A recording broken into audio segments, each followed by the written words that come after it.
All right, it's time for an update and forecast on the Gifford fire.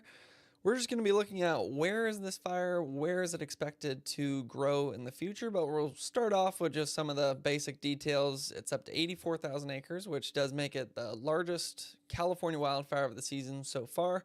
Containment around 9%. I will say we haven't seen the acreage jump up as much recently as what we were seeing at the early stages of this fire.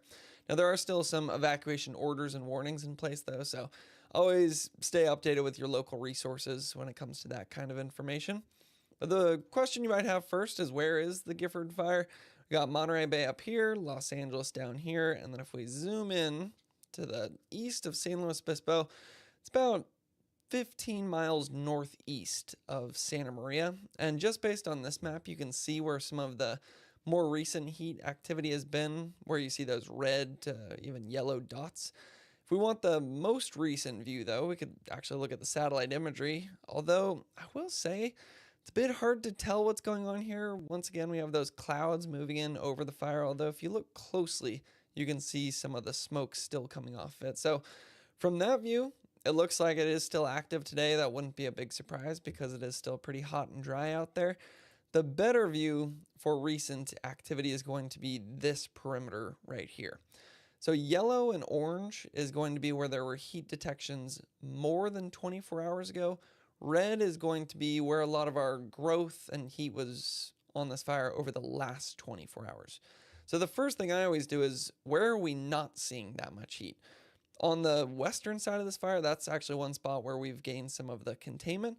And then on the eastern side of this fire, you don't even see stars more than 24 hours ago, which means we've seen almost no activity there anytime recently. Part of the reason for that is it's bumping into the Madre fire burn scar that we had earlier this year. But I would say that southern finger is probably the best news, because when we look at the structures right here, that is one spot where you see some of those orange dots, and that was one of my main concerns early on, because we certainly didn't want this fire to grow down into Cuyama. But it looks like we're not seeing any of those recent stars on that part of the fire, meaning they're mopping up that area. Now, the two spots where we have seen activity on the north and then on the south right here. The south, that's mostly burning in wilderness. You don't see many of those structure dots close to where you see that heat activity. It's a difficult place because there's just very tricky terrain in that area. I did hear in one of the operational updates, though, they're going to try to get some hotshot crews in there to be able to go direct. But over on this southwestern side of the fire, closest to where you see actually a pretty decent number of structures, you don't see any of those stars on that side of the fire. So it means the area of this fire closest to the large amount of structures doesn't actually have any recent heat activity around it that we've been picking up on the satellites. You might still have some smoldering on the ground, but nothing really significant close to that cluster of structures. So that's good. And then up on the north, not nearly as many structures, but that is where we have seen the most heat activity. And if we turn on all satellites, this always overestimates how active the fire is right now, but it does give us a pretty good indication of where we are seeing some heat. And once again, it's in those same two spots. You got a little bit down here on the southern side, but most of the heat activity up here on the north. As always, it overestimates what's going on, but it does still show us that the north is fairly active. And part of the reason for that, we can actually zoom in here. We'll maybe zoom in to this section, because this is where we were expecting to see some of the growth yesterday. And that's exactly what happened. So what happened yesterday, we saw this fire get established down here. And then with the wind alignment, it was blowing from the west towards the east. And then we also have this slope right here. And fire likes to go uphill. So right when we saw it get established down here, pretty much knew it was going to go up to this ridge line. One of the positives, though, is that if it tries to come down this other side, it's going to be coming down more slowly on this side, because fire doesn't like to go downhill.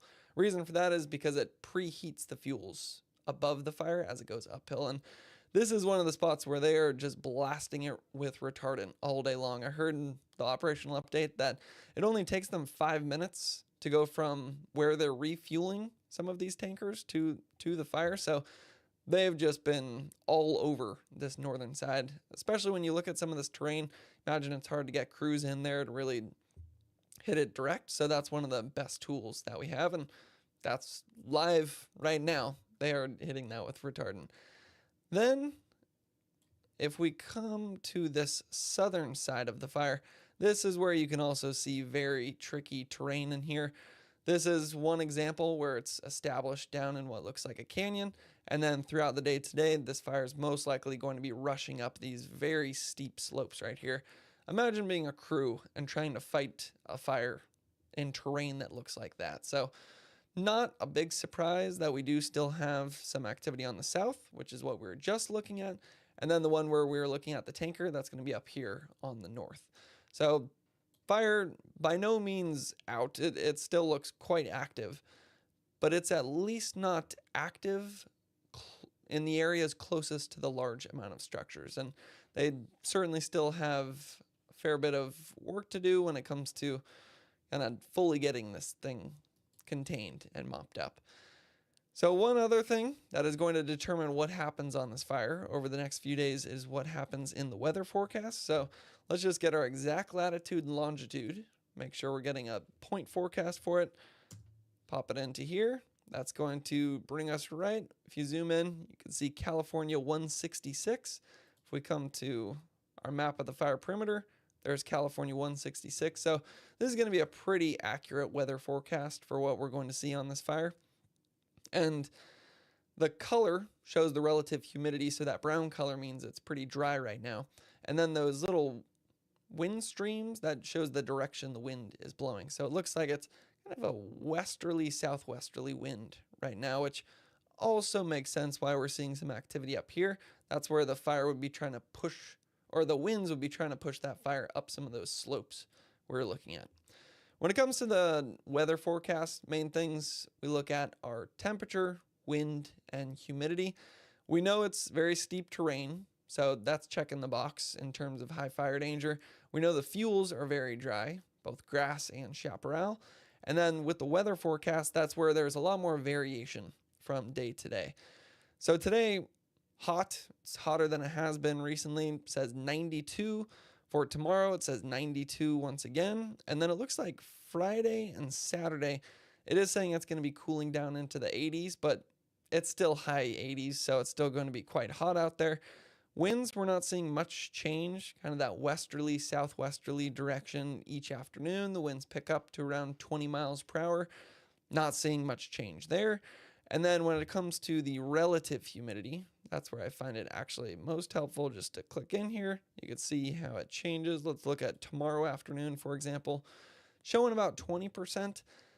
But if you're in the low 90s, you're going to have pockets of this fire where your relative humidity is dropping into the teens. When that happens, more moisture gets pulled out of the fuels, and it makes it easier for the fire to spread. So weather forecast doesn't look like it's changing all that much. So the fact that today is quite active tells us that tomorrow is most likely going to be active as well. That was a great update though. Did you just see what just happened on our map? It went from bright red to orange.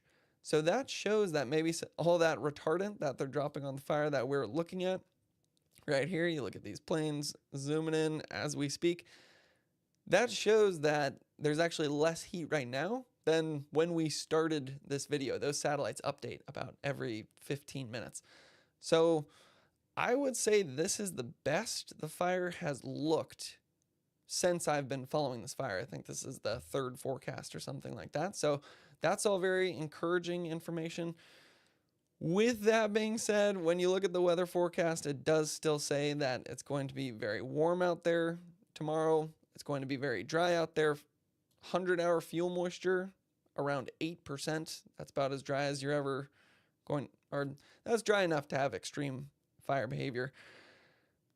And then, I mean, it's hard to say exactly how concerned we should be about this. Anytime there's still evacuation orders, it's safe to say we should be concerned. But Given the fact that it doesn't look as active as previous days, and we now have more than 2,000 personnel on this fire, starting to feel a bit more confident. So I'm certainly going to keep an eye on this. I plan on doing another video tomorrow, but that's the update based on the information that we have right now.